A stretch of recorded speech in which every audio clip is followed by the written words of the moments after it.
तोशा खाना केस का फैसला कल सुनाया जाएगा और तोशा खाना में जो इल्ज़ाम है इमरान खान पर वो ये है कि उन्होंने कीमती तोहफ़े एक सस्ते दामों में हासिल करके उन्हें इलेक्शन कमीशन से छुपाया, जिसकी बुनियाद पर स्पीकर ने उन समेत 5 अफराद के खिलाफ इलेक्शन कमीशन में रेफरेंस दायर कर दिया। और इमरान साहब का इस पर मौक़िफ़ जो है वो भी है, हमारे सामने है।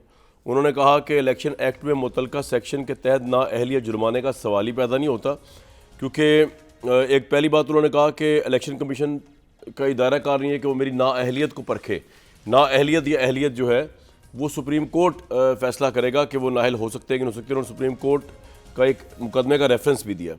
इसके अलावा उन्होंने अपने जवाब में ये भी बताया कि जो उन्होंने सारे रिटर्न्स जो थे माली साल 2018-19 के दौरान उन्होंने 4 तोहफे खरीद कर जून 2019 से पहले फ़रोख्त कर दिए थे, तो इस वजह से उस साल के माली गोशवारों में जमा नहीं करा सके इलेक्शन कमीशन के वो। लेकिन उन्होंने कहा कि FBR के रिटर्न्स में हमने सब कुछ जमा करा दिया हुआ था। अब ये उनका मौक़िफ़ है, मुझे तो ये नहीं पता वहाँ पे क्या हुआ क्या नहीं हुआ, कल फैसला होने लगा है। लेकिन ये तोशा खाना जो है, इससे पहले कि मैं इसकी डिटेल में जाऊँ, इसके क्या कॉन्सिक्वेंस हो सकते हैं, कैसे इमरान खान नाअहल हो सकते हैं या नहीं हो सकते, ये तोशा खाना वो जगह है जिसके ऊपर हर एक पे इल्ज़ाम लगा कि नवाज शरीफ साहब पे हुआ कि जी इन्होंने ये किया तोशा खाना में, चाहे लीगल है, लीगल तरीके से किया, रेगुलाइज तरीके से किया, या लीगल या रेगुलाइज तरीके से नहीं किया, लेकिन किया। तोशा खाना के तहफ़ जो है सरबराह मुमलिकत ने अपने पास रखे, जरदारी साहब हों, नवाज शरीफ साहब और इमरान खान साहब हों। वैसे तो हम बहुत नेशनलिस्ट और नेशनलिज्म की बातें करते हैं, वैसे तो हम हमारे दिल में बड़ा दर्द उठाया है ये मुल्क, एक एक इसकी पैनी बचा लें हुक्मरान बनने के बाद, जी हम तो बड़े सादा हैं, एक एक हमने इसकी पैनी बचानी है, हमने करप्शन नहीं होने देनी। तो मैं आईना दिखाना चाह रहा हूँ पाकिस्तान के हुक्मरानों को, इमरान खान साहब समेत और बाकी लीडर समेत, कि अगर आपको इतनी ही मुल्क से मोहब्बत है, इतने ही जज्बात उमड़ के आ रहे हैं, आप तो कहते हैं, आप लोग तो कहते हैं, और सबकी बात कर रहा हूँ कि हमें अल्लाह ने सब कुछ दे दिया, और वाकई अल्लाह ताला ने आप लोगों को सब कुछ दे दिया। जो इस गरीब अवाम का था वो भी आप लोगों को दे दिया, जो इस अवाम को जिन्होंने स्कूलों में जाना था वो पैसा वो भी आपको दे दिया, वो स्कूल ही नहीं बन पाए, लेकिन आपके बच्चे पढ़ रहे हैं। कोई इंग्लिस्तान में पढ़ रहा है, कोई कहीं पढ़ रहा है, कोई अमेरिका में पढ़ रहा है, कोई कहीं पढ़ रहा है। यहाँ के बच्चे मरे टाट के स्कूलों में, आपके बच्चे पढ़ रहे हैं। आपके जो लवाहकीन और आप खुद जो हैं वो आप बाहर भी इलाज करा सकते हैं, आपके लिए सब कुछ फंडेड है। यहाँ पे चाहे एक एक सरकारी अस्पताल में एक एक बिस्तर के ऊपर 3-3 मरीज हो, और ये पोजीशन इमरान खान के दौर में भी चेंज नहीं हुई थी, जिनका बड़ा नाम था पंजाब में, बुजदार और ये और वो। तो कहने का मतलब है कि इतने आप नेशनलिस्टिक का दिल में दर्द है, दिल में दर्द है सिर्फ अवाम से वोट लेके इक़्तिदार में आने का, अवाम के वोट को चूस कर उसके बाद अपनी जेबें भरने का मुबैना तौर पे, और कोई दर्द नज़र नहीं आता। अब आप ये तोशा खाना पे देखें, अब बात तो दुश्मन की हो रही है। नरेंद्र मोदी एक दुश्मन है हमारा, दुश्मन मुल्क से है, लेकिन दुश्मन की भी कोई आला ज़रफ़ी हो, कोई नेशनलिज्म हो, तो इसलिए दिखाना चाहिए कि शायद यहाँ के लीडर्स को शर्म आ जाए, और शर्म से डूब के मरने के बजाय शर्म से इमर्ज करें उस पानी में से, और अपने आप तहिया करें कि आइंदा इस तरह चलेंगे नरेंद्र मोदी की तरह। बताएं जी उसने तोशा खाना के तहफ़ का बगैर किसी के कहे क्या किया, हालांकि वो भी ये कमजरफी दिखा के जेब में डालकर जा सकता था। दिखाएं जी। गर्ल्स चाइल्ड एजुकेशन के लिए भी दिया, ऑक्शन भी किया, अपनी जेब में रखा। ये है आला ज़र्फ़ की आदतें, नेशनलिस्टिक की आदतें। खैर वापस आते हैं जी, हमारे हालात तो कुछ और ही हैं। पहले तो पैनल का तारुफ करो, डॉक्टर तारिक फजल चौधरी साहब, उस्मान डार साहब, आमिर इलियास राना साहब जो है हमारे साथ मौजूद है। कुछ लम्हों के लिए मैंने कंवर दिलशाद साहब को जहमत दी है हमारे साथ टेलीफोन लाइन पे। कंवर साहब, ये केस है क्या? इमरान खान तो कह रहे हैं कि मैंने कुछ गलत किया ही नहीं है, मैंने तो इसके अंदर जो है वो क्योंकि डेट गुजर चुकी थी, तो मैं जमा कराने के इलेक्शन कमीशन में डॉक्यूमेंट्स, तो मैंने इसलिए उनको वो बाद में टैक्स के डॉक्यूमेंट जमा करा दिया। अगर टैक्स के डॉक्यूमेंट्स में उन्होंने तोशा खाना का जमा करा दिया तो फिर केस क्या बनता है? दरअसल कामरान साहब, बात यह है कि इलेक्शन कमीशन पाकिस्तान ने अपने 90 दिन के अंदर अंदर फैसला करने का मिजाज है, जो कौमी असम्बली के स्पीकर की तरफ से जो रेफरेंस आया है, तो फिर इलेक्शन कमीशन पाकिस्तान ने तमाम इदारों से, उनका जो है स्टेट बैंक ऑफ पाकिस्तान से, और इसी तरह उन्होंने कैबिनेट सेक्रेटरी से वो तमाम रिकॉर्ड हासिल करने के बाद अपना फैसला महफूज रखा। और इसके बाद जहाँ तक हमें जो खबरें देख रहे हैं, उसमें 2 ऑप्शन हैं इलेक्शन कमीशन ऑफ पाकिस्तान के पास। पहली ऑप्शन ये है कि वो जो हमारा आर्टिकल 63(1) उसका सब सेक्शन 3, उसमें लिखा हुआ है कि जो रेफरेंस आए इलेक्शन कमीशन ऑफ पाकिस्तान के पास, चेयरमैन सेनेट हो या कौमी असेंबली का स्पीकर हो, तो फिर इलेक्शन कमीशन ऑफ पाकिस्तान उसको डिस्क्वालीफाई कर सकता है। वो लफ्ज वहां लिखा हुआ है, डिस्क्वालीफाई। ये आप दस्तूर की शिक पढ़ लें, 63(1)(3 मुझे भी भिजवा दें यार जरा। हाँ नहीं, उसमें यही है ना, वो डिस्क्वालीफाई करने के इख्तियारात हैं इलेक्शन कमीशन अच्छा, पाकिस्तान तो आप कह रहे हैं एक ऑप्शन तो ये है कि कल इलेक्शन कमीशन इमरान खान को डिस्क्वालीफाई कर सकता है under 63(1) sub clause 3, under article 63(1) का सेक्शन 3 के तहत। ठीक है, आगे दूसरी आगे ऑप्शन। चलें। उसी के तहत उनके पास दूसरे बड़े इख्तियारात हैं, वो है आर्टिकल 218, जिसमें लिखा हुआ है कि करप्ट प्रैक्टिस को रोकना इलेक्शन कमीशन की जिम्मेदारी है। अच्छा। नंबर 3 वो है आर्टिकल 222, उसमें बेपनाह इख्तियार दिए गए हैं कि जो भी करप्ट प्रैक्टिस के ज़िम्मे में आए उस पर इलेक्शन कमीशन पाकिस्तान अपना फैसला कर सकता है। तो ये तो पहला ऑप्शन मैंने आपको बता दिया। दूसरा ऑप्शन ये है, वो थोड़ा नरम ऑप्शन है। वो ऑप्शन ये है कि जो हमारा सेक्शन, जो हमारा इलेक्शन एक्ट 2017 का सेक्शन 137 के तहत, उसमें अगर कोई कागजात जो होते हैं असासे जमा जो कराए जाते हैं हर सालाना जो देता है पार्लियामेंटेरियन, उसमें अगर वो हकायक छुपाता है तो वो करप्ट प्रैक्टिस के जिम्मे में आते हैं। तो यहाँ इमरान खान साहब ने हकायक छुपाए कि जो उनको तोशा खान के को जो उन्होंने फरोख्त किया, दुबई में बेचा, इस्लामाबाद में बेचा, उसका जिक्र नहीं किया उन्होंने अपने सालाना गोशवारों में। तो वो भी करप्ट प्रैक्टिस के जिम्मे में आता है और करप्ट प्रैक्टिस के तहत वो बाकायदा सेशन जज को मार्क कर सकते हैं कि आप इनके खिलाफ कार्रवाई की जाए, इन्होंने हकायक छुपाए हैं। और सेशन जज के पास इख्तियारात हैं 3 साल के लिए, 3 साल की सजा दे सकते हैं। ये लंबा प्रोसीजर हो जाता है। अच्छा, अब मुझे एक बात बताएं, आप ये फरमा रहे हैं एक्शन लेना क्या ले सर, आप ये फरमा रहे हैं कि 2 ऑप्शंस है, अगर ये साबित हो जाए कि इमरान खान ने अपने सासे छुपाए हैं तो 2 ऑप्शन है। एक तो ये कि वो करप्ट प्रैक्टिस के ऊपर जो है वो डिस्क्वालीफाई हो जाएंगे। दूसरा ये कि इलेक्शन कमीशन ये भी कर सकता है कि उनको डिस्क्वालीफाई भी कर दे और उनको इस पर क्रिमिनल केस बना के सासे पोशीदा करने पर उसको करप्ट प्रैक्टिस डिक्लेयर करते हुए सेशन जज को मार्क कर दे 3 साल की सजा के लिए। वो दोनों काम भी कर सकता है, या आप ये कह रहे हैं? कंवर साहब, आपको आवाज आ रही है? जी, आवाज आई है जी। मैं ये कह रहा हूं वो ये एक क्रिमिनल केस बना के सेशन जज को भी दे सकते हैं और वो उनको डिस्क्वालीफाई भी, दोनों काम भी कर सकते हैं और कोई एक भी कर सकते हैं। सही कहा कि क्रिमिनल केस के तहत। जी बोले बोले। हाँ, करीब ये होता है कि क्रिमिनल केस के तहत चाहे तो वो सेशन जज को मार्क करेगा, लेकिन सिविल केस में आएगा तो वो डायरेक्ट उनको डिस्क्वालीफाई कर सकता है। अच्छा, और ऑप्शन उनके पास है, सिविल भी इख्तियारात है और क्रिमिनल भी है। लेकिन आप ये कह रहे हैं कि दोनों में से कोई एक ऑप्शन भी ले सकते हैं इलेक्शन कमीशन और दोनों भी ले सकते हैं? वो एक एक्शन लेगा, पहला ऑप्शन ले सकता है कि स्पीकर की तरफ से हमें इजाजत है, हम डिस्क्वालीफाई कर सकते हैं। लेकिन कंवर साहब, एक आखिरी सवाल कि इमरान खान ने तो कहा है कि सुप्रीम कोर्ट के मुताबिक इलेक्शन कमीशन किसी को 62(1)(f) के तहत नाअहल नहीं कर सकता कौमी असम्बली के मेंबर को। तो सुप्रीम कोर्ट की अपनी इंटरप्रिटेशन होती है। यहाँ तो आर्टिकल जो ये तो स्पीकर कौमी असम्बली का रेफरेंस है ना, स्पीकर। तो उसके बाद इमरान खान जो है आगे दाद रसी के लिए डायरेक्ट सुप्रीम कोर्ट जा सकेंगे या इस्लामाबाद हाई कोर्ट जाएंगे? वो जहां अदालतों में जाए उनके इख्तियारात है। इलेक्शन कमीशन पाकिस्तान के फैसले के खिलाफ अपने हाई कोर्ट में भी जा सकते हैं, इस्लामाबाद हाई कोर्ट। कंवर साहब, लेकिन अगर इमरान खान ने FBR के अंदर जमा करा दिए थे वही असासे और इलेक्शन कमीशन में किसी वजह से नहीं कराए तो तब भी केस बनता है, उन पर यही इतलाक होता है। जो उन्होंने FBR में जमा कराए उसकी हैसियत अलग है। बहुत शुक्रिया कंवर दिलशाद साहब ने अब खोल के मामला बयान किया है। बहुत शुक्रिया। हमारे गेस्ट तारिक फजल साहब जो हैं, आमिर इलियास राना साहब और उस्मान डार साहब के बारे में बताया गया कि वो आया चाहते हैं। आमिर भाई, इस्लामाबाद की खबरें आपके पास ही होती हैं, कभी कभी आपसे मौका मिलता है फिर पूछने का, तो आज ना खुल के सर बताएं, एक तोशा खाना में से क्या निकलता हुआ आप देख रहे हैं?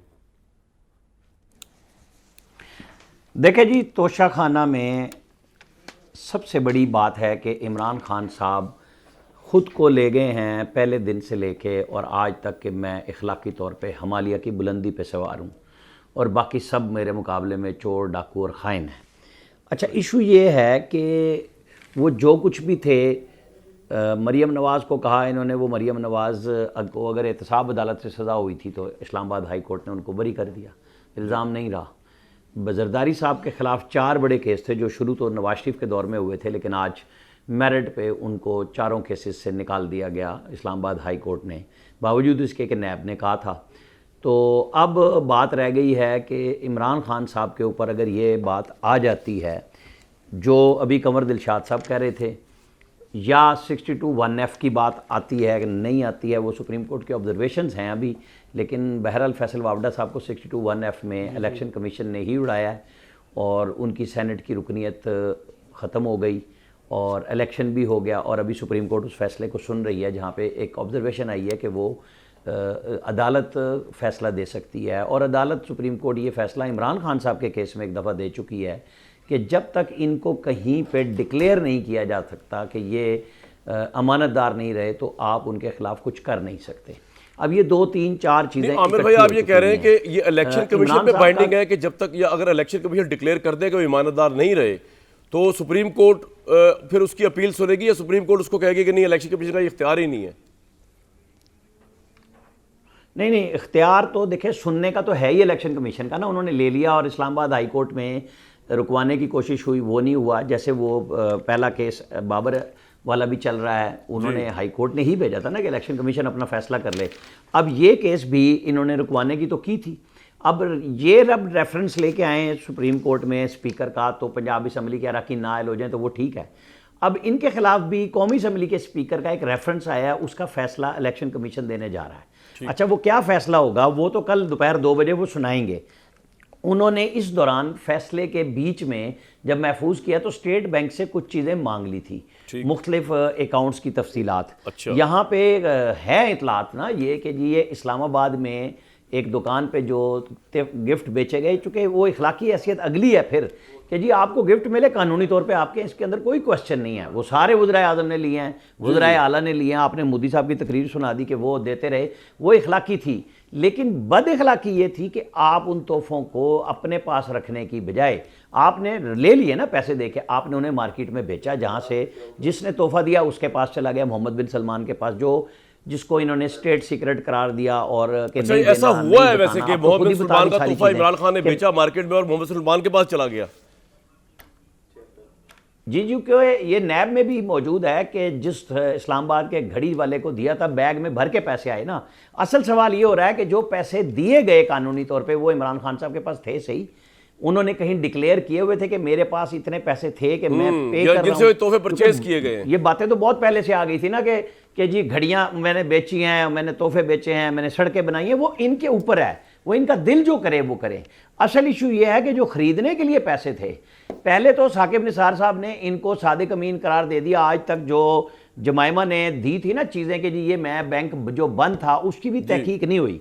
इस्लामाबाद हाई कोर्ट में मरियम नवाज को किस बात पे बरी किया गया कि एक लेटर ले आए थे कि जी ये मरियम नवाज की मलकियत है। जब जस्टिस आमिर फारूक ने पूछा इस लेटर की कानूनी वैल्यू क्या है, तो वो नायब नवंबर 2021 से लेकर फैसले वाले दिन तक नहीं ला सका कि कानूनी हैसियत। बिल्कुल ठीक है सर। अब आप ये कह रहे हैं कि इमरान खान का आमिर भाई ऊपर है कि एक तो ये हुआ कि तोहफे मार्केट में बेच के, और वो जो मालिक था मोहम्मद बिन सलमान, एक केस में घड़ी उसके बाद चली गई, तो ये इखलाक के ऊपर बड़ा सवाल उठा और पाकिस्तान की बड़ी सुबकी हुई। दूसरा आप कह रहे हैं करप्ट प्रैक्टिस इस तरह बन सकती है कि ये पूछा जाएगा कि जी आपने स्टैब्लिश करना है कि इतने तोहफे करोड़ों के खरीदने के लिए इमरान खान साहब के पास पैसे कहाँ से आए, क्योंकि उनके प्रीवियस इलेक्शन टैक्स रिटर्न्स में जो उनकी इनकम बन रही है वो हैसियत रखते ही नहीं थे तोहफे खरीदने के। ऐसा ही है जो मैं समझाऊं? बिल्कुल बिल्कुल बिल्कुल सही समझे आप। और सर सवाल ये है, जी सवाल एक करने से पहले मुझे एक बात बताइए, आपने नवाज शरीफ को तो कह दिया ना कि अकामा आपने, चूंकि आपने तनख्वाह नहीं ली, आपने तनख्वाह नहीं ली। नवाज शरीफ का केस है ना, एक एग्जांपल मौजूद है कि आपकी बनती थी, आपने नहीं ली, ब्लैक लॉ डिक्शनरी के तहत आप फारिग हैं, नाअहल हैं। नहीं एसेट था या नहीं था, बना दिया ना। यहां पे पूछ रहे हैं एसेट था तो वो कहां था जिससे आपने घड़ी खरीदी। ठीक, एक बात, स्टेट बैंक से क्या स्टेटमेंट मांगी है इलेक्शन कमीशन ने, आप फरमा रहे थे?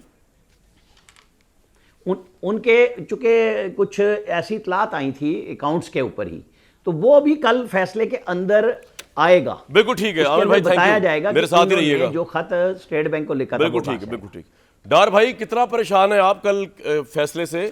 कल इमरान खान साहब सुलूखरू भी हो सकते हैं और डिस्क्वालीफाई भी हो सकते हैं और क्रिमिनल केस भी जा सकता है सेशन जज के पास। अभी कंवर दिलशाद साहब बता रहे थे आपके आने से पहले। अभी तो आप के जो यहाँ मैनेजमेंट वाले हैं बड़ी ज़बरदस्त चाय पिला रहे हैं। अच्छा, और देखिए 2-3 बड़ी इंपॉर्टेंट बातें हैं। कामरान, पहले तो ये क्लियर हो जाए, इमरान खान ने कोई कानून की वायलेशन नहीं की। मैं चाहूँगा आप राना साहब भी इस पर रोशनी डाल दें कि राना साहब इमरान खान ने कोई कानून तो नहीं तोड़ा ना। स्टेप बाय स्टेप चलते हैं। कामरान आप भी बता दें, मेरे लीडर ने कोई कानून तोड़ा तो शाहाना से गिफ्ट लेके? बताएं नहीं प्लीज। कोई कानून नहीं तोड़ा, बिल्कुल तोशा खाना का कोई मसला नहीं है, पैसे कहाँ कोई से, ये कानून issue नहीं है, और तोड़ा। छुपाए तो नहीं कहीं, बस ये इशू है जी। चले सुन लें, आगे चलते हैं ना। मैं इस पे एग्री करता स्टेप हूँ, नंबर बिल्कुल 2, कोई कानून नहीं तोड़ा। इमरान खान से पहले तोशा खाना से तोइफ गिफ्ट पाकिस्तानियों 15-20% पे लेके जाते थे। ये इमरान खान था जिसने उसकी वैल्यू 50% तक लेके गया।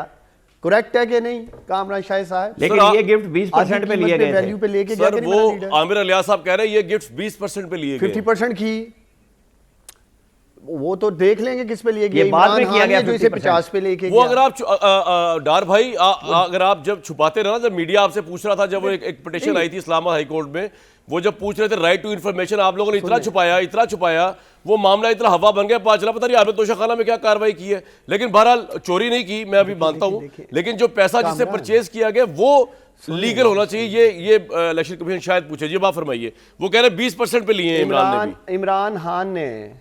इमरान खान ने कोई कतरी हाथ जमा नहीं कराया इलेक्शन कमीशन में। जरा सुन लें, चोरी किसे कहते हैं, राणा साहब छुपाना किसे कहते हैं? जब ऑफशोर कंपनीज बनाई गई एवर्ड फील्ड जैसे अपार्टमेंट छुपाने के लिए पाकिस्तानियों, वो होती है चोरी। वो भी चोरी वो है, होती है कि अगर ऐसा आपने किया छुपा गया। के रखे थे। इमरान खान तो फ्लैट में भी दिन offshore दिहाड़े कंपनी बनी तोशा थी। खाना जैसे पाकिस्तान के बाकी इमरान वज़ीर खान आज़म ने साहब के लिए अपने फ्लैट में भी। सब ने लिए। इमरान खान अकेला तो नहीं कोई तोशा खाना का गिफ्ट जो उसे मिला लेके गया। आसफ अली जरदारी ने लिए, हकान अब्बासी ले गया, ये रजा गिलानी का नाम, नवाज शरीफ, लेते जाएं इन सब के नाम। आपके बाकी दीगर जो अदारों के सरबराहान है वो भी ले रहे हैं वो तोहफे। तो कोई इमरान खान ने अकेले ने कोई ऐसा काम तो नहीं कर दिया ना। पहले डॉक्टर साहब आपको रियलाइज हो रहा है कि जो अकेले इमरान खान का क्यों एहतसाब हो रहा मेरा है? एक सवाल है आपसे, मुझे देखें, मैं तो इमरान खान की ऑनेस्टी का अभी तक कायल हूं, अगर आप मेरा ओपिनियन लें तो। ये फैसला जो भी आया टेक्निकल ग्राउंड में, अब जैसे नवाज शरीफ को जब फारिग किया गया तो उनको इस बात पे, देखें मुझे बाकी के मामला उनके नहीं पता, अभी तो कुछ साबित नहीं हुआ, अभी सुप्रीम कोर्ट करेगी साबित, तो साबित होगा कि वो कन्विक्टेड करप्ट है। अब नवाज शरीफ को जिस बात पे डिस्क्वालीफाई किया सुप्रीम कोर्ट ने, वो जायज़ बनती थी डार साहब। आपने एक ऐसे, यानी कि पहली बात तो केस पनामा का है, केस का फैसला पनामा के मेरिट पे होना है। अगर दलाइल के दौरान कोई कामा निकल आया था उसका सेपरेट केस होना था। कोर्ट ने ये ज्यादती की है, उस वक्त आपको तहरीक इंसाफ है, आपको इंसाफ का परचम बुलंद करना चाहिए था। नवाज शरीफ की दुश्मनी से बाहर निकल के आपको कहना चाहिए था ये गलत फैसला है। आपने अगर नवाज शरीफ को डिस्क्वालीफाई करना है पनामा पे करें। आप दूसरी बात सुन लें, आपको रियलाइज हो रहा है कि जिस पैमाने पे नवाज शरीफ को डिस्क्वालीफाई किया गया, और मैंने बड़ी खुशियां मनाई थी, मैंने भाई इसी सेट पे बैठ के अनाउंस किया था, जी कामा पे निकाल दिया, वो 5 लाख की तनख्वाह का एसेट उसने बताया नहीं है। आज आपको वही फेस करना पड़ रहा है। वो आपके ख्याल में गलत नहीं है। मैं पनामा की बात नहीं कर रहा, मैं अकामा की बात कर रहा हूं। वो गलत नहीं था आपके ख्याल में? देखिए सुने आपने मुझे 1 मिनट देना। देखिए मैं खुद 62(1)(f का केस ख्वाजा आसिफ के जो आपका एक्स फॉरेन मिनिस्टर रहा है उसके खिलाफ लड़ चुका हूँ। मैं खुद समझता हूँ कि 62(1)(f एक ऐसी थिन लाइन है जिसमें मिस डेक्लरेशन और ओमिशन, इन दोनों में डिसाइड करना जजेस के लिए है जी, वो मिस डेक्लरेशन कह दें या ओमिशन कह दें। मेरे नज़दीक सवाल मैं ये उठाता हूँ कि ख्वाजा आसिफ का केस नवाज शरीफ के मुकाबले में ज़्यादा ओपन एंड शट केस था। वो तो 20 लाख रुपए तनख्वाह ले रहे थे फॉरेन कंपनी से और वो अकाउंट्स डिक्लेयर नहीं थे किए। वो सुप्रीम कोर्ट से बच जाते हैं, ताज नहली से इस्लामाबाद हाई कोर्ट में की जाती है। और उनके लीडर नवाज शरीफ, फिर कोई स्कीमिंग थी, कोई मैं यही तो कह रहा हूं यार, हम पागल बने सारे फिर इंसाफ के नाम पे। भाई ये मैं तो आप पे छोड़ रहा हूं ना। आप तजिया करें तो कि ख्वाजा आसिफ को क्यों छोड़ दिया गया और उसके लीडर को क्यों डर लिया गया। किश्ती में थे, तहरीक इंसाफ के साथ था, मैं तो अपनी बात कर रहा हूं, तो मेरे बाकी मीडिया भी साथ ही था आपके। आपको फिर पता है फैसले कैसे आते हैं, कहां से आते हैं? तो फिर नवाज शरीफ का फैसला भी वैसे आया और कहां से आया? चले आगे चलते हैं इस पे। मैं मामला लेके तारिक फजल साहब, बात ये है कि आज ये भी रियलाइज कर रहे हैं कि फैसले पता नहीं कहां से आते हैं, कैसे आते हैं। तो आप तो डसे हुए खुद इस तरह के केसों के कामा टाइम, आपको तो खुश नहीं होना चाहिए अगर कल जो इलेक्शन कमीशन है वो पाकिस्तान के एक पॉपुलर लीडर को डिस्क्वालीफाई कर दे सिर्फ इस बात पे कि जी आपने वो तहफ़ बेच के जो है वो छुपाए क्यों, वो आपने कागज़ क्यों नहीं जमा कराया, खाकी कागज़ क्यों नहीं जमा कराया, या कोई दफ्तरी कागज़ डॉक्यूमेंट क्यों नहीं जमा कराया, आपके पास पैसे दोस्त ने दिए थे कहाँ से दिए। मतलब इन बातों के ऊपर अगर आप मुल्क के पॉपुलर लीडर्स को करेंगे तो नवाज शरीफ का भी गलत था, तो फिर इमरान खान का भी सही नहीं हो सकता डिस्क्वालिफिकेशन। ये बड़ी इंसाफ की बात है। जी तारिक भाई। देखिए, जो उस्मान डार साहब ने सबसे आखिर में जो बात की है कि फ़ैसले कहाँ से आते हैं और कैसे आते हैं, ये बात मैंने पहली दफ़ा इनके मुंह से सुनी है। और अगर इसके तनाजुर में बाकी फ़ैसले जो माजी में पाकिस्तान मुस्लिम लीग नून की लीडरशिप के ख़िलाफ़ होते रहे हैं उसको रख के देखें तो मेरा ख्याल है सूरत हाल सारी वाज़ेह हो जाएगी। मियां नवाज शरीफ साहब की जो बात यहाँ पे हुई है, डार साहब से आपने इमरान खान साहब की सवालात किए, उन्होंने उनका जवाब देने की बजाय जो है वो हमारी क़यादत पे हस्ब आदत तनकीद की। देखें, मियां नवाज शरीफ साहब का नाम पहली बात यह है कि पानामा में नहीं था, एक बात। दूसरी बात यह कि अगर पानामा में उनका नाम केस में मुलव्वस किया भी गया तो अगर उसमें कोई बात करप्शन के हवाले से या मनी लॉन्ड्रिंग के हवाले से, तारिक भाई मैं दरख्वास्त करूं, इस वक्त हम नवाज शरीफ साहब का केस डिस्कस नहीं कर रहे। मैं अर्ज मेरी सुन लें, मैं ये पूछना चाह रहा हूं कल जो है डिस्क्वालीफाई ना हो, आपको एक बात नहीं करना चाहिए। डार साहब ने जिक्र किया ना, मैं इसलिए जिक्र कर रहा सर हूं। मैंने उसका उनसे कर ली डिबेट, वो दूसरी मेरी बात की ये डिबेट थी थी। चले चले आप कर लें सर। मैं ये चाह रहा था कल आप उसको दूसरी बात प्रोटेस्ट ये थी करेंगे, कि जो इमरान खान अगर की बात डिस्क्वालीफाई कर होता रहे तो आप हैं, प्रोटेस्ट करेंगे इखलाकी मैं लिहाज उस से कि पे ज्यादती आता हो रही है, पॉपुलर लीडर को इस तरह निकाला जा रहा है। देखें, मैं ज़ाती तौर पे जो इमरान खान साहब के केस है इसके दो एस्पेक्ट में देख रहा हूँ। उस पर आए ना जी। एक तो ये कि अगर उन्होंने तोशा खाना से, जो कि एक इंतहाई आप ये कहें कि हमारे देरीना करीबी बरादर इस्लामी मुल्क के शहज़ादे ने अगर कोई घड़ी उन्हें तोहफे में दी, ये मैं आपको अखलाकियात की बात कर रहा हूँ, तो मुनासिब नहीं था कि उनकी घड़ी लेके उसको बेच दिया जाए और उसके बाद थोड़ा सा एक बैड टेस्ट क्रिएट हो। इसकी शायद कोई लीगल रिपरकशंस क्या है या नहीं है वो एक अलग बात है, लेकिन जो तोशा खाना के बाकी डेक्लरेशंस हैं जो इमरान खान साहब के इलेक्शन कमीशन ऑफ पाकिस्तान में इस वक्त फ़ैसला होना है, तो अगर ये जो नाम लिए गए हैं, मियां नवाज शरीफ साहब को तनख्वाह नहीं ली लेकिन उसे एसेट बना दिया गया, जहांगीर तरीन साहब का केस तारिक भाई वो तो गलत हुआ ना आपके नजदीक, तो फिर ये किस सही हो सकता है अगर इमरान डिस्क्वालीफाई होते हैं अगर टेक्निकल ग्राउंड पे? मैं आपको अर्ज कर रहा हूँ कि अगर ये प्रेसिडेंस मौजूद है, जो कि मैं समझता हूँ नहीं होना चाहिए था, तो आज इमरान खान साहब के हवाले से भी यही बात बनती थी कि ये नहीं होना चाहिए।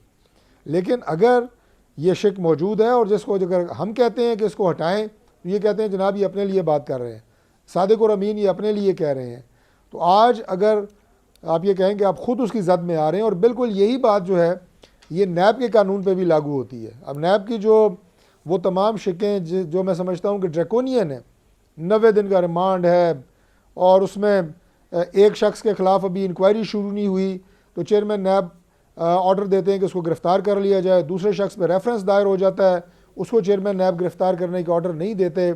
ये डिस्क्रिपेंसीज खत्म करने की हम बात करते हैं, ठीक है, तो पाकिस्तान तहरीक इंसाफ कहती है ये अपने लिए कर रहे हैं। लेकिन आज तो शहबाज शरीफ ने एक अजीब बात की, बिल्कुल इसी तरह जैसे एसेट्स का केस है, हम तो भुगत चुके हैं। वो हमें कह रहे हैं 4 साल बाद इमरान खान जो है वो मुफाहमत की बात कर रही है। ये किस कॉन्टेक्स्ट में कहा है शहबाज शरीफ साहब ने?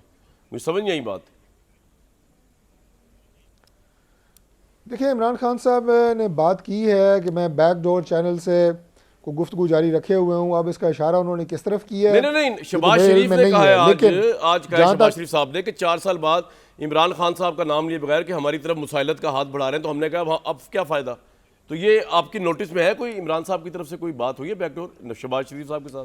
देखिए, मैं तो आपकी आवाज़ मुझे प्रॉपर नहीं आई थी, इस वजह से मैं इमरान खान साहब का सवाल समझा था। नहीं शहबाज, लेकिन बात यह है जी कि पहले दिन से जब हम अपोजिशन में थे उस वक्त भी, हम हुकूमत में हैं उस वक्त भी, हमने बातचीत के दरवाजे किसी के लिए बंद नहीं किए। और कोई भी गवर्नमेंट सर आपका पॉइंट आ गया, मुझे ब्रेक काफी देर से कहा जा रहा है, मैं डार भाई को सोचने का टाइम देता हूं कि सर सोचें, ये टेक्निकल नॉकआउट जो है ये एक ऑल्टरनेटिव है 58(2)B 8वीं तरमीम का।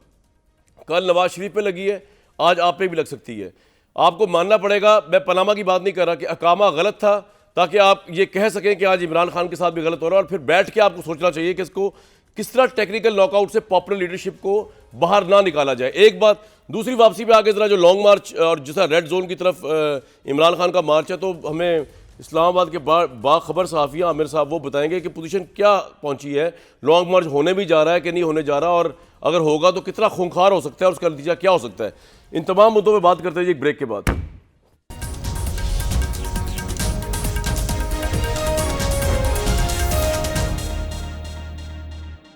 वैसे इमरान खान साहब ना तारीख़ के दिलचस्प तरीन हमारे रहनुमा हैं। मतलब आप सोचें कि एक ज़माना था, वो हमें बताया करते थे कि पाकिस्तान में सबसे डेमोक्रेटिक इस्टेब्लिशमेंट पूरे साउथ एशिया में वो पाकिस्तान की है, और फ़ौज उनके मंशूर में उनके साथ खड़ी हुई है। उसके बाद हमें पता है उन्होंने फिर अपने जलसों के अंदर किस तरह फ़ौजी क़यादत को हलाकू खान से लेके मीर सादिक से लेके पता नहीं गद्दार क्या क्या अलकाब नवाजे। एक ज़माना था वो ये कहा करते थे कि जी इलेक्शन कमीशन जो है, जो बंदा लगाया गया ये सबसे ऑनेस्ट बंदा है, पिछला वाला तो था ही सही नहीं बंदा। अब वो कह रहे हैं इससे ज़्यादा मुनाफिक, झूठा, दगाबाज शख्स ही कोई नहीं है। एक ज़माना था वो कह रहे थे नैब मेरे कंट्रोल में नहीं है, नैब तो जो केसेस कर रही है इंडिपेंडेंटली कर रही है। अब वो कहते हैं कि जी नैब तो इस्टेब्लिशमेंट के कंट्रोल में थी। एक ज़माना था वो कहते थे सारे फैसले मैं खुद करता हूँ और मैं ज़िम्मेदारी भी मेरी है, हमारे सामने बैठ के कहा मीडिया के सामने। अब वो कह रहे हैं कि 3.5 साल तो मेरी हुकूमत ही नहीं थी, मेरी तो सिर्फ नाम था, ज़िम्मेदारी मेरे पे थी, पावर किसी और के पास थी, इससे आदि मिल जाती तो शेरशाह सूरी बन जाता। समझ नहीं आता किस बात पे यकीन करें किस पे ना करें। 25 को उन्होंने कहा कि लॉन्ग मार्च का ऐलान कर देंगे 1 हफ्ते के अंदर, आज तक नहीं हुआ। वो दोबारा लॉन्ग मार्च के लिए जा रहे हैं। डॉक्टर साहब अब की दफ़ा सीरियस लिया जाए इमरान खान साहब के इस फैसले को, लॉन्ग मार्च होने जा रहा है। देखिए, मेरी आपके प्रोग्राम में आने से पहले इमरान खान साहब से मुलाकात थी, तो मैंने उन्हें सियालकोट के जलसे के लिए दावत दी और जो डेट मैंने उन्हें कहा कि मुझे आप ये डेट दे दें सियालकोट के जलसे के लिए, तो उन्होंने मुझे कहा ये तो लॉन्ग मार्च इससे पहले हो जाएगा, तो ये तो अच्छा, लेट। सर वो डेट क्या दी थी आपने? तो मैं क्यों बताऊं डेट क्या दी थी? डेट डॉक्टर बड़ी साहब आप तो हमें भी इंटरेस्टिंग है। दुश्मन बुला के बैठे हुए यार, हम नवाज शरीफ नहीं है, हम जरदारी नहीं है भाई, भाई हैं आपके, क्या हो गया? चले अच्छा, बाद में सुन बता लेना। लीजिएगा। आज सुन ले, आपके प्रोग्राम ब्रेक, आपके प्रोग्राम में ब्रेक कर रहा हूँ। तो फिर उन्होंने मुझे कहा, फिर उन्होंने कहा, इसलिए फिर मैंने उन्हें कहा कि इसका मतलब है कि लॉन्ग मार्च होने ही जा रहा है, जैसे आप कह भी रहे हैं अक्टूबर में ही होगा। तो फिर अब उन्होंने मुझे कहा है कि अगले वीक ही रखो, अगले 4-5 दिनों में सियालकोट में एक तो वो जो हमारे तंजीमी ओहदेदारान हैं तकरीबन 5000 के करीब हैं, उनसे ओथ लेंगे। उसके बाद वकला कन्वेंशन है और स्टूडेंट कन्वेंशन होगा, तलबा से कन्वेंशन से खिताब करेंगे। और ट्यूसडे का उन्होंने मुझे कहा है कि इससे आगे नहीं जाना है। तो अब देखें, तो आप ट्यूसडे से पहले सियालकोट में जलसा रख रहे हैं, तो ताकि ट्यूसडे के बाद लॉन्ग मार्च होगा आपके नजदीक।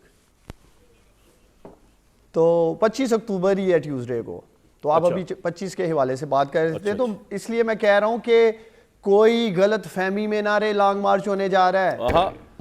मैं आज अपने लीडर को मिल के आया हूं। अच्छा डॉक्टर साहब ये बताएं कि ये लॉन्ग मार्च जो है, मेरा एक सवाल है आपसे, इमरान खान को देखे ये बड़ी लॉन्ग अच्छी मार्च के बात हवाले से ये है। देखिए होगा। आप इतने लाखों लोगों को जो लेके आएंगे, तो राना सनाउल्लाह को मैं पैगाम छोड़े दे रहा राना सनाउल्लाह को यार, आप हूं, और मैं बात कर रहे हैं, छोड़ो उसको। राना सनाउल्लाह को पैगाम दे रहा हूं। राना साहब ये कंटेनर बड़े कम लगे हुए हैं। सर मेरी बात तो सुने ना, सब्सटेंशियल बात कर ले। राना साहब अगर इधर हो तो जवाब देना आपको। वो तारिक साहब तो वही शरीफ आदमी है, वो तो राना साहब को रेप्लिकेट नहीं कर सकते।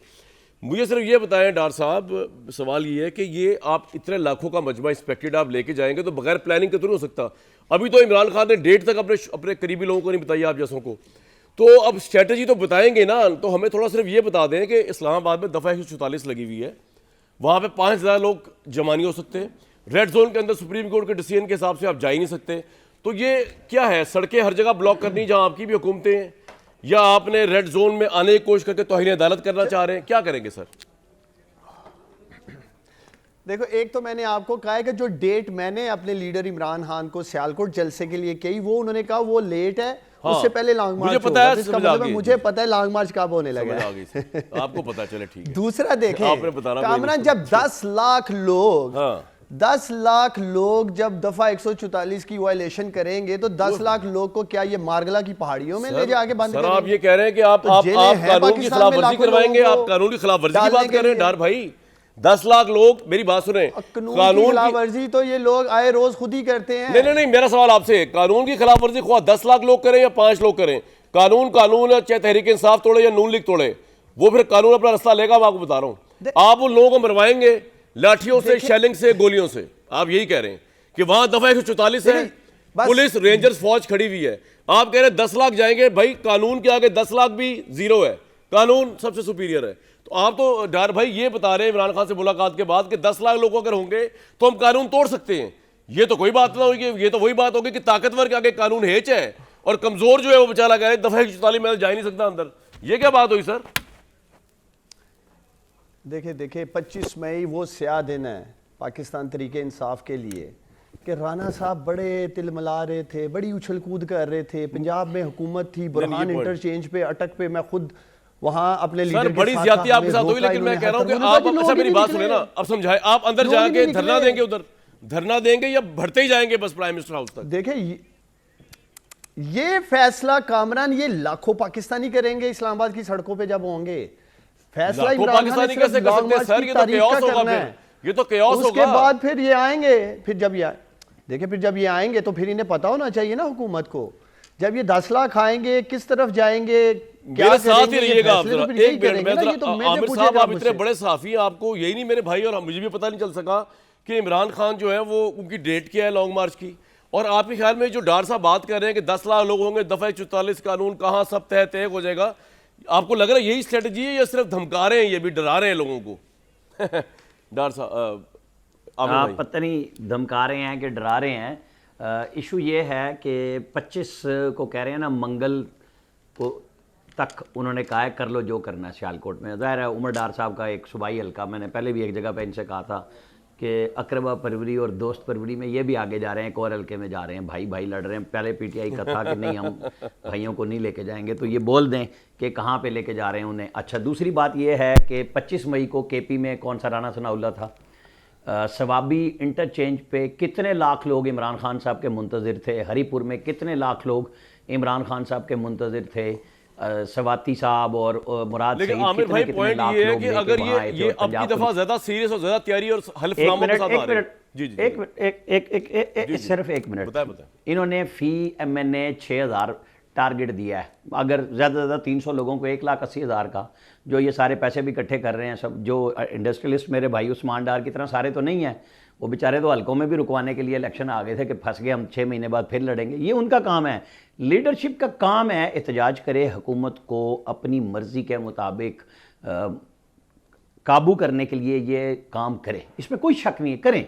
लेकिन सुप्रीम कोर्ट ने आज कहा है कि बुध को हम ये केस दोबारा सुनेंगे, और जो इंटेलिजेंस एजेंसीज़ की रिपोर्ट है वो अटॉर्नी जनरल को एक किस्म से ये कहा है कि मीडिया तक ना जाए, लेकिन पढ़ के आएँ, तैयार हो के आएँ, जिसमें वो बताया गया था कि एक पेशावर मोड़ पे जो ग्राउंड है वहाँ से आगे नहीं आना इन्होंने, और 300 के करीब वो लोग थे जो चीफ जस्टिस साहब और की सर नज़र लेकिन में वो जो तो आपको इस्लामाबाद के बता लोग रहे हैं थे, कि जो हम 10 रेड लाख जोन में। होंगे तो हमने थोड़ी रुकना है किसी कानून या दफा के ये तहत। ये मैं अभी इसी तरफ आ रहा हूँ ना कि ये जब कह रहे हैं कि लॉन्ग मार्च में अगर 10 लाख लोग आएंगे और वो दफ़ा 144 तोड़ देंगे, तो ये मुल्क है, ये तोड़ दें। ये बिल्डिंगें जिनको कहा गया था 2014 में जब इन्हीं को सारा कवर दिया जा रहा था, तो कहा गया था कि ये स्टेट के एसेट्स हैं, नुमाइंदगी करती हैं पार्लियामेंट, और ये जगह तो हम यहाँ पे फौज ने कहा था कि इस जगह पे हम खड़े होंगे। कोर लेकिन कमांडर सिर्फ कॉन्फ्रेंस ने दो कहा, ASP ये भी कहा था कि वायलेंस नहीं उस होगा। वक्त उस जमाने में दो- नवाज शरीफ साहब जब थे जी। सिर्फ 2 ASP ने आंसू गैस के शेल चलाए, तो सारे के सारे खान साहब के कंटेनर से लोग गायब हुए थे। कादरी साहब के साथ जो लोग खड़े थे 2-3 हज़ार वो मौजूद थे। अच्छा, क्या ये लड़के कब्जा कर लेंगे तो क्या ये जमहूरियत होगी, या ये वो होगा कि जी मेरा जत्था तो आपका जत्था? फिर तो वो कोई बात, फिर तो आप बात ही ना करें कि जी हमने तो उठा के फेंक देना है, उखाड़ लेकिन देनी सर है ये आपको बिल्डिंग, होते हुए नजर आ रहा है मीडिया आमिर में भाई, कर दें, उनकी कहीं पे तैयारियों आप से पाकिस्तान बना दें। ग्राउंड पे ये होते नजर आ मुझे रहा है सच्ची आपको। बात है, ये अभी तक मैंने चूंकि कल अपने उसमें एक्सपर्ट्स में भी बात की, परसों जो जर्नलिस्ट मिले थे ना इमरान खान साहब को 40, वहाँ पे इमरान खान साहब ने इस तरह टेक लगा के ना तिरछे होके वो तस्बीह इस मेरे हाथ से स्टाइल इसमें में। डाली और इसमें डाली। उन्होंने कहा मुझे नहीं समझ आती कि जो है ना ये जनरल बाजवा मुझसे क्यों नाराज रहते हैं। साथ ही वो ये कि बैकडोर पे मुज़ाकरात हैं, तो नाराजगियां भी चल रही हैं और मामला ठीक नहीं हुए हाय, हैं। उस तो फिर हम दूध पेशवा देखेंगे इस का बहादुरी पेशवा को, होना, जमहूरियत को, उनको कि इतनी नाराजगी की परवाह है, कि कब नाराज और रहते कैसे हैं। ये लोग आएंगे। कोई ऐसा हाँ जी। टाइटल रह नहीं गया मुल्क दुश्मनी का हाँ जो जी। उन्होंने बाजवा साहब को दिया नहीं, उसके बाद वो हैरान है टेक इस तरह लगा के कि मैं जनाब तो बाजवा साहब अब मुझसे नाराज क्यों है? नाराजगी पे बाजवा साहब ज्वाइन कर लेते, मेरे ख्याल से नाराज पीटीआई रहते तब खुश क्यों हो जाएंगे हैं? इमरान तो- साहब के भाई अपना आप उनको ऐसी तैसी भी तो करें और अब आपकी आप कहें जनाब आप सबसे ग्रेट है। कमाल वहां हो से गया। जवाब है कि मुझसे पहली सी मोहब्बत मेरे महबूब ना मांग, और ये सारी वही चीजें मांगने की ख्वाहिश है, लेकिन ये अवामी और हकीकी आज़ादी की लड़ाई नहीं नजर आ सर रही। पॉइंट आ गया आपका। ये सिर्फ तारिक है कि भाई वो कुर्बतें हमारी 10 तरफ लाख का लौटा दें। मजमा आ रहा है सुप्रीम कोर्ट में, आज आप गए, आला अदलिया ने बिल्कुल सही कहा कि आप एडवांस उनसे मांग रहे हैं फैसला, अभी तो ना कोई कानून की वायलेशन हुई है ना कोई लोग आए हैं, तो आप क्यों कह रहे हैं? तो आप रोकेंगे कैसे? आपकी तो हुकूमत इस्लामाबाद तक है, पंजाब से आएंगे, केपी से आएंगे, कश्मीर से आएंगे लोग जनाब। देखें, गुजारिश ये है कि आमिर इलियास राना साहब ने इससे पहले जो 25 मई को हुआ था धरना इमरान खान साहब का लॉन्ग मार्च, उसमें कुछ अदाद-ओ-शुमार उन्होंने शेयर किए हैं, KPK के शेयर किए हैं, जहाँ पे हमारी हुकूमत नहीं थी। पंजाब में इन्होंने हमारे ऊपर इल्ज़ाम लगाया कि वहाँ पे ज़बरदस्ती इसको रोका गया। बात यह है कि अगर मुल्क का के मुस्तकबिल का फ़ैसला जत्थों ने करना है। और इमरान खान साहब ने कहा कि मैं उसको कभी यलगार का नाम देते हैं, कभी चढ़ाई का नाम देते हैं इस्लामाबाद के ऊपर। तो मैं आपको ये बात बड़े वसूख से बता रहा हूँ, अगर हुकूमत तब्दीली का फ़ैसला जत्थों ने करना है और इस्लामाबाद में कब्ज़े के बाद हुकूमत की तब्दीली होनी है पाकिस्तान में, तो इमरान खान साहब से ज़्यादा बड़े मुनज़्ज़म जत्थे पाकिस्तान में मौजूद हैं जिन्हें किसी तैयारी की भी ज़रूरत नहीं है, ना किसी एमएनए की ड्यूटी लगाने की ज़रूरत है, ना फ़ंड का इकट्ठा करने की ज़रूरत है, और ना उन्हें बसें और लारियाँ देने की ज़रूरत है। इससे बड़े बड़े जत्थे पाकिस्तान में मौजूद हैं जो इस्लामाबाद पे आके बैठ सकते हैं, लॉन्ग मार्च कर सकते हैं। इमरान खान साहब अपने जत्थे को क्या समझते हैं कि ये कोई बहुत बड़ा जत्था है, बहुत बड़े लोग लेके आ सकते हैं। ये तहरीक अदम एतमाद के वक्त भी उन्होंने कहा था कि 10 लाख लोग आ रहे हैं, जो लोग वोट डालने जाएंगे 20 लाख लोगों में से गुजर के जाएंगे अदम एतमाद का वोट डालने। वो सारे मनाज़र तारिक भाई 1 लाख मतलब इस्लामाबाद में आ गया तो वो 10 लाख का इम्पैक्ट भेजेगा। सवाल तो ये है तारिक भाई, तो मैं ये कह रहा हूँ कि इमरान खान से मुज़ाकरात करके दे दिला के काम खत्म करें यार, क्या मसला है? देखिए मैं फिर कोई घड़ी चाहिए उस पर भी मैं आऊंगा। नहीं घड़ी नहीं चाहिए यार, इलेक्शन की डेट चाहिए डार साहब की पार्टी को।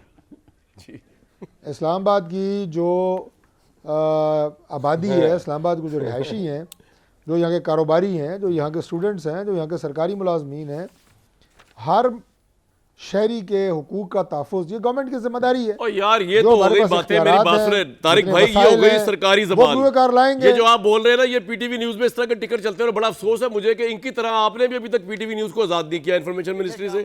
चले आपके खिलाफ जी डार साहब, मैं कह रहा हूं इन अल्फाज से तारिक भाई, एक मिनट यार आपके हक में बात करो, आपको तो वही समझ नहीं आती। ठहरे एक मिनट तारिक भाई, आपकी ये बातें ना, ये पीटीवी न्यूज़ में टिकर के तौर पर बड़ी अच्छी लगेंगी। हुकूमत ने अमनो अमा कंट्रोल में किया हुआ है, हम किसी को आगे नहीं आने देंगे।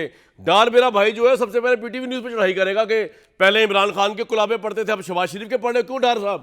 पहला ट्रैक तो वही है ना मेरे भाई। दूसरा बस सुप्रीम कोर्ट लग जाना, वरना मैं खड़ा होऊंगा। इमरान खान साहब की जो रियासती ताकत है उसका इस्तेमाल होगा। इस्लामाबाद के जो ताकत का इस्तेमाल होगा तो कुछ तो खून होगा। डार भाई आप क्यों लोगों को मरवाने जा रहे हैं? इमरान खान साहब का तो कोई स्टेक नहीं सिवाय उनकी अपनी जात के। अल्हम्दुलिल्लाह उनके बच्चे भी मार्च में नहीं होंगे, उनके अहले खाना भी नहीं होंगे। जी जी, पाकिस्तानी कौम के बच्चे इनके आगे होंगे, तारिक फजल के आगे हम होंगे, हमारी फैमिलीज होंगी। देखिए तीन लॉन्ग मार्च इमरान खान की हुकूमत के खिलाफ हैट्रिक चांस है। रहमान लॉन्ग मार्च लेके आए, बिलावल जरदारी लॉन्ग मार्च लेके आए, वो भी नाकाम हुआ। मरियम और हमजा वो भी नाकाम हुआ। इनकी कांपे क्यों टांग रही हैं इमरान खान के लॉन्ग मार्च से? मैं ये सवाल उठाता हूँ, क्या इमरान खान का लॉन्ग मार्च हलाल नहीं है? इनके लॉन्ग मार्च हलाल है, लेकिन आप मुझे ये बताएं। दूसरा राणा साहब और राणा को छोड़ दे यार, राणा इधर है, राणा आप राणा को देखे ना, हमसे बात करें सर। राणा को छोड़े, बार बार फौज को ले आते हैं मेरे भाई। राणा साहब आर्मी चीफ को ले आए। ये जो आप जो सर पे कफन बांध के फिर रहे हैं ना, मैं सिर्फ ये पूछ रहा हूँ। एक सेकंड कामरान, जी बोले। मैं सिर्फ ये कह रहा हूँ कि पिछले 6 माह में राणा साहब मेरे लिए काबिल एहतराम है। इन जैसे तजियाकारों ने बैठ के इमरान खान के बारे में जितना कहना था कह लिया। राणा साहब असर तो आवाम को हो नहीं रहा है। 13 में से 8 सीटें, फिर भी मेरा मेरे भाई, मैं ये आप लोगों की आपकी जान खत्म हो जाए तो मेरा सवाल ये है, रिलेवेंट हो चुका है। 6 दिन दिए थे डार नहीं बात करें, आमिर साहब आपको बात करें। दारा साहब वहां पे टेंशन बढ़ती नजर आ रही है। का असर नहीं होगा। इमरान खान ने ये कह दिया, इमरान खान ने उसको ये कह दिया। तो डार मेरे भाई ने पीटीवी न्यूज़ की बिल्डिंग तो छोड़ी नहीं। मैं ब्रेक ले लगा, उसके बाद आमिर साहब थोड़ा रोशनी मजीद डालिएगा कि ये वायलेंस किस नौइयत तक हो सकता है, अगर जो इनके अजाइम लग रहे हैं। एक ब्रेक के बाद जी।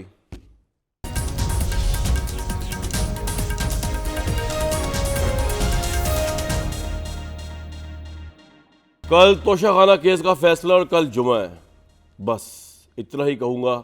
मुझे दीजिए, कल मुझे कहीं ट्रांसमिशन ना करनी पड़ जाए, अदरवाइज मंडे तक दीजिए इंशाल्लाह इजाजत।